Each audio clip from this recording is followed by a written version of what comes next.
Government schools மூடினது யாரோட ஆட்சியிலங்க?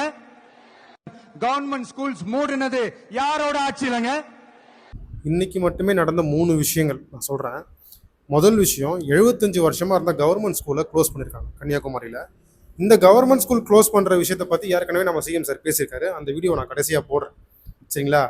ரெண்டாவது வந்து நம்ம மின்சாரத்துறை அமைச்சர் இருக்கார்ல நிர்மல்குமார், அவர் மேலே ஒரு சின்ன இஷ்யூ என்னென்னா 18 ஹார்ட் டிஸ்க் வந்து காணாம போயிருக்கான் ஆஃபீஸ்லேருந்து.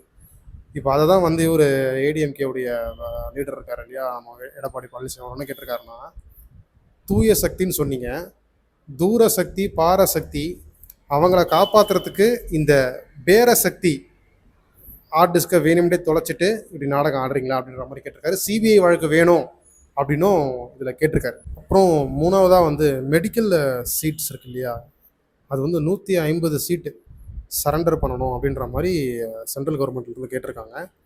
அதுக்கு வந்து இவங்க மாநிலத்திலேருந்து ஆஜராகக்கூடிய அட்வொகேட் ஒப்புதல் கொடுத்துருக்காங்க. அதுக்கு நம்ம உதயநிதி ஸ்டாலின் வந்து கொடுக்கக்கூடாது, இது வந்து ஏழை மாணவர்களுக்கு போக வேண்டிய ஒரு இது நீங்கள் கொடுக்காம முடியாதுன்னு சொல்லிட்டு நீங்கள் ஃபைட் பண்ணணும் அப்படின்ற மாதிரி சொல்லியிருக்காரு.